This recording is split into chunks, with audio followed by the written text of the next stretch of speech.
Hi guys, welcome to the channel. iOS 14 preview, big visual changes running here on an iPhone 11 Pro, developer beta 1. Your eyes were not mistaken there for a second. The Samsung Galaxy S8 was running Android on the left and the home screen looked a heck of a lot similar to what you saw running on the iPhone 11 Pro. On the right you see the normal row of apps. As you can see on the left is a new design for the iOS 14. You can customize the screen a heck of a lot. There's a lot of changes to go through here. So I'll try and be quick. And if you like the content, please feel free to subscribe. I intend to make a lot more content on iOS 14. There's a bunch of changes in here.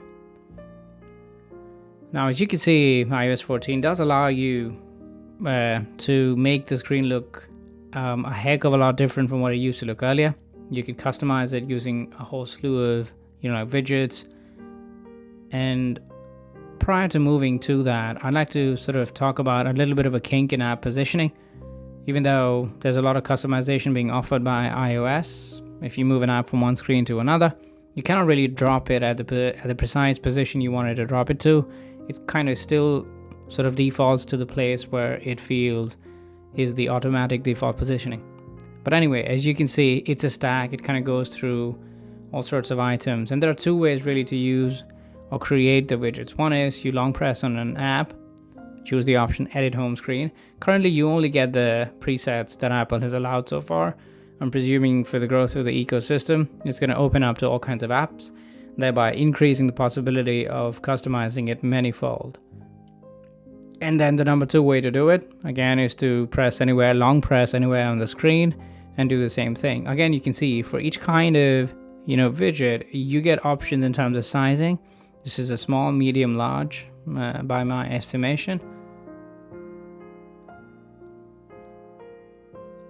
And as you can see, you can move you can move them around on the screen, so the apps kind of move to make space for the widgets, which is a good thing. It is a little bit Android-like in its behavior, UI behavior, but I think it is good. I think the Apple implementation it looks nice. It looks in consonance with the Apple aesthetic. Rounded corners, sort of live, non-flat icons, etc. And as you can see, rows and rows of apps was the norm previously. Now you can combine them, as you saw there in the peak preview there. So you can add apps to library, right? So you don't need to have all the apps showing up here on the home page on all of these screens. You can pick an option, add to library, and I'll show you what it does.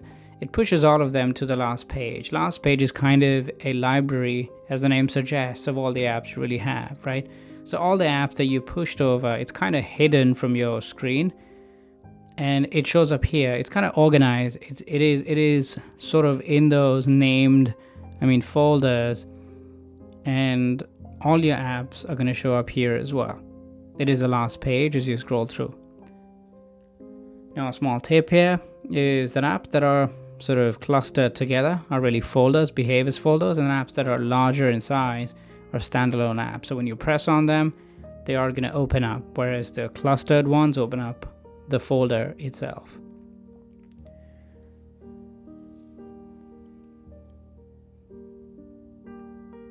So as you can see, that page, the library appears towards the end of it. So for a friend who's not used to this, they may not realize that there is a full library of apps and you've got a certain amount of privacy there.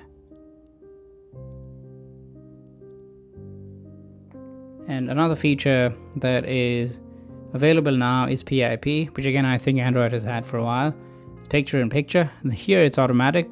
So for example, it works on apps like Netflix and Amazon Prime. It doesn't work on the YouTube app. You can sort of launch it in a browser. You can play the YouTube website in Safari. It's going to do that for you. So I just was able to turn this video real quick. There's a whole lot more. If you like it, please subscribe. Thank you.